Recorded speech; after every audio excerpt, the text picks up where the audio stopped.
আল্লাহর কালাম কোরআনে কারীমের দিকে যদি আপনি আসেন, ও ভাই আমার, কোরআনে কারীমের আয়াতগুলো আপনাকে প্রমাণ দিবে আল্লাহ আমার নবীজিকে যে মর্যাদা দিয়েছেন আর কাউকে এত সম্মান দেন না। নবীজি সর্বশ্রেষ্ঠ মর্যাদার অধিকারী, এই জিনিসটার প্রমাণ কোরআনে কারীম। বলেন সুবহানাল্লাহ। আল্লাহ আমাদের নবীর শানে 1800 আয়াত কোরআন শরীফে নাযিল করেছেন। বলেন সুবহানাল্লাহ। 1800 আয়াত। এক একটা আয়াতের দিকে আপনি লক্ষ্য করলে বুঝতে পারবেন যে প্রত্যেকটা আয়াতই প্রমাণ দিবে আল্লাহ আমাদের নবীজিকে যে সম্মান দিয়েছেন কাউকে এত সম্মান দেন নাই। বলেন সুবহানাল্লাহ। ভাইরা আমার, এই আয়াতগুলোর মধ্যে থেকে আমি শুধুমাত্র একটা আয়াত, দুইটা আয়াত আপনাদের সামনে পড়েছি। সূরা আলে ইমরানের 81 এবং 82 নম্বর আয়াত। আসেন এই আয়াতগুলোর আলোকে কিছুটা বুঝে নেই। ও ভাই আমার, এই আয়াতের মধ্যে আল্লাহ রাব্বুল আলামিন যে কথাগুলো বললেন, وَإِذْ أَخَذَ اللَّهُ مِيثَاقَ النَّبِيِّينَ لَمَا آتَيْتُكُم مِّن كِتَابٍ وَحِكْمَةٍ لما آتيتكم من كتاب وحكمة ثم جاءكم رسول مصدق لما معكم لتؤمنن به ولتنصرنه قال أأقررتم وأخذتم على ذلكم إصري قالوا أقررنا قال فاشهدوا وأنا معكم من الشاهدين। ভাইরা আমার, এই আয়াতের মধ্যে আল্লাহ রাব্বুল আলামিন সমস্ত নবীগণের কাছ থেকে আল্লাহ একটা ওয়াদা নিয়েছিলেন, এই প্রসঙ্গে আলোচনা করতেছেন। ও ভাই আমার, আলমে আরওয়াহের মধ্যে আল্লাহ মানব জাতির কাছ থেকে একটা ওয়াদা নিয়েছিলেন। আলাস্তু বিরাব্বিকুম, আল্লাহ বলেছিলেন আমি কি তোমাদের রব নই? সবাই বলল জি হ্যাঁ। ক্বালু বালা।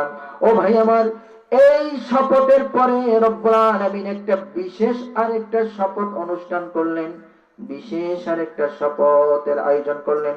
এই শপথটা ছিল সাধারণ মানুষ নয়, বরং আদম আলাইহিস সালাম থেকে নিয়ে ঈসা আলাইহিস সালাম পর্যন্ত যত নবী রাসূল আল্লাহ পাঠাবেন সমস্ত নবী রাসূলগণকে আল্লাহ আরেকটা শপথ করাইছেন।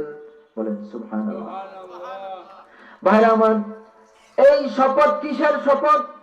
রব্বুল আলামিন এই শপথটা করাইছেন অন্যান্য নবীগণের কাছ থেকে যে তোমাদেরকে আমি নবী বানাবো, কিতাব দিব, তোমাদেরকে যে আমি দায়িত্ব দিতেছি, এই দায়িত্ব নেওয়ার সময় তোমরা একটা শপথ করতে হবে, অঙ্গীকার করতে হবে। কি অঙ্গীকার?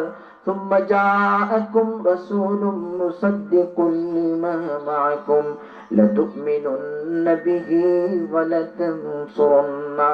তোমাদেরকে আমি কিতাব দিব, তোমাদেরকে আমি নবুয়তি দান করব, কিন্তু মনে রাখবা তোমাদের পরে আমি এক রাসূল পাঠাবো, অর্থাৎ আখেরি নবী, জিন্দা নবী হযরত মুহাম্মদুর রাসূলুল্লাহ সাল্লাল্লাহু আলাইহি ওয়াসাল্লামের কথা আল্লাহ বলতেছেন যে তোমাদের পরে যে রাসূল পাঠাবো ওনাকে যদি পেয়ে যাও তাইলে তুমি যেই হও তোমার মেয়াদ শেষ, তুমি যেই হও তোমার কোনো কথা চলবে না, তোমার শরীয়ত চলবে না।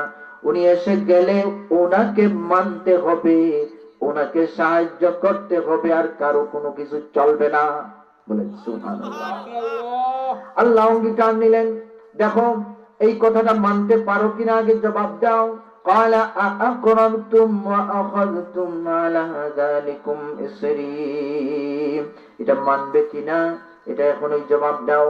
ও আমার ভাই, শপথের যে অনুষ্ঠান হয় এই অনুষ্ঠানের মধ্যে শপথের বক্তব্যের পরে বলা হয় আপনি যে কথাটা শুনছেন এটা মানবেন কিনা ভালো করে বুঝে জবাব দেন। তখন মানুষ কি বলে? জি আমি জেনে বুঝে সজ্ঞানে মানলাম। এইভাবে শপথ করে, করে কি করে না? ঠিক এইভাবে আল্লাহ প্রশ্ন করতেছেন, ক্বালা আআকরারতুম ওয়া আখাযতুম আলা যালিকুম ইসরি। তোমরা এই কথাটা মানতেছো কিনা যে উনাকে পাঠাইলেই তোমরা উনারে মানবে, বিশ্বাস করবে, উনার উপর ঈমান আনবে, উনাকে সাহায্য করবে, এটা মানছো কিনা? এটা ভালো করে বুঝে জবাব দাও। এই শর্তে মানছো কিনা জবাব দাও, ওয়াদা করছো কিনা বলো। তখন সমস্ত নবীগণ বললেন ক্বালু আকরারনা, ইয়া আল্লাহ আমরা জেনে বুঝে সজ্ঞানের স্বীকৃতি দিলাম, মেনে নিলাম, ওয়াদা করলাম, তুমি শেষে যারে পাঠাবে উনাকে আমরা মানতে রাজি আছি। বলেন সুবহানাল্লাহ। ভাইরা আমার, শপথের অনুষ্ঠান যখন হয়ে যায় দুনিয়ার মধ্যে আমরা দেখি, তখন বলা হয় তুমি যে শপথ করেছো এটার উপর সিগনেচার দাও, দস্তখত দাও, তুমি যে মানছো এটার উপর সাইন দাও। তখন যিনি শপথ করেছেন উনি সাইন দেন।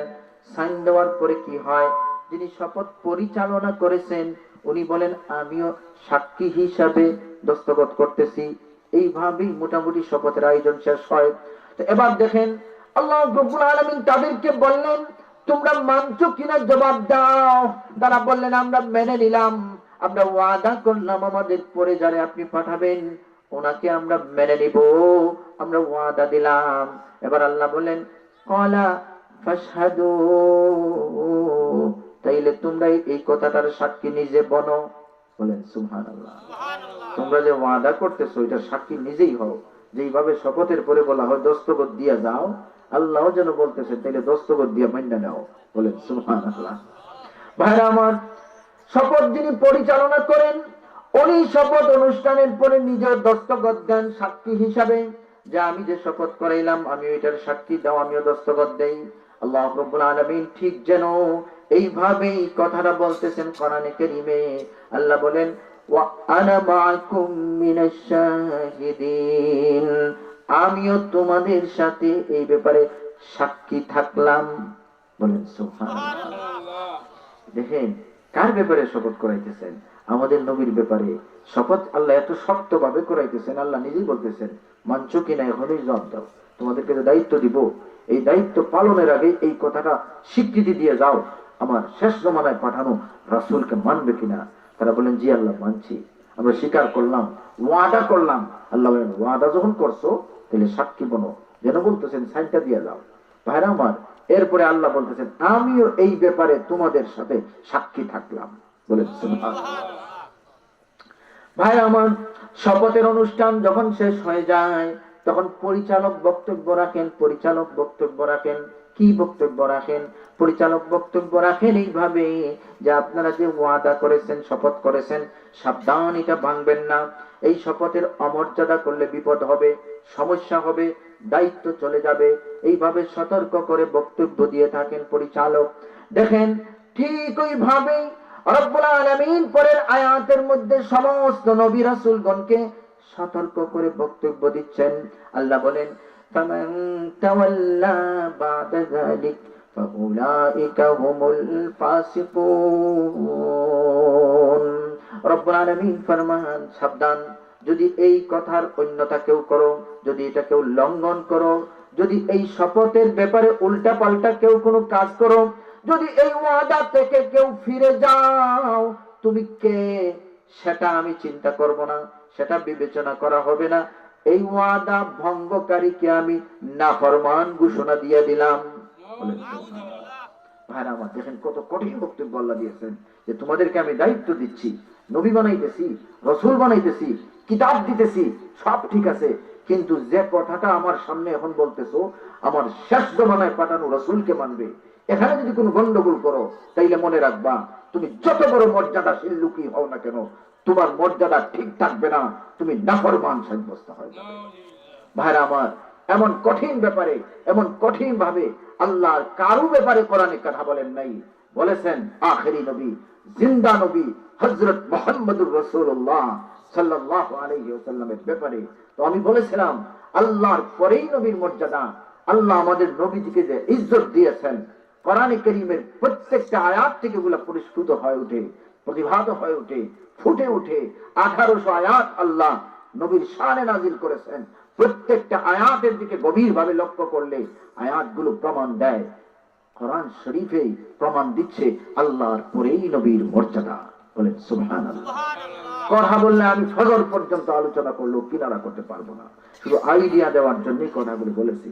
তো আমার এই এতটুকু আলোচনার সারাংশ কি দাঁড়ালো, ওই আগের কথাই ধারণা দেওয়ার জন্য শুধু একটা আয়াতে সামান্য কথা বলেছি। এই আগের কথা কি, আমার নবীর মর্যাদা কতটুকু? জবাব হলো কোরআন শরীফই প্রমাণ আল্লাহ পরি নবীর মর্যাদা। আমার নবীর মর্যাদা কতটুকু? জবাব হলো কোরআনে কারীমই প্রমাণ। আল্লাহ আমার নবীকে যে ইজ্জত দিয়েছেন, সম্মান দিয়েছেন, মাখলুকাতের কাউকে আল্লাহ এত মর্যাদা দেন নাই। ঠিক কিনা? মনে থাকবে না ইনশাআল্লাহ? ভাইরা আমার, এখন আসেন, এই যে 2 নম্বর পয়েন্টের উপর কথা শুনলাম, আমার নবীর মর্যাদা আল্লাহর পরেই, আমার নবী জগতের শ্রেষ্ঠ মর্যাদার অধিকারী, এই যে একটা কথা আমরা শুনলাম, শোনার পরে ওয়াজ শুনেই শেষ নয়, বরং এখানে আমাদের করণীয়টা কি হবে, এই ওয়াজ শোনার পরে আমার দায়িত্ব কি হবে, পালনের সিস্টেম কি হবে, ওয়াজের উপর আমলের তরিকা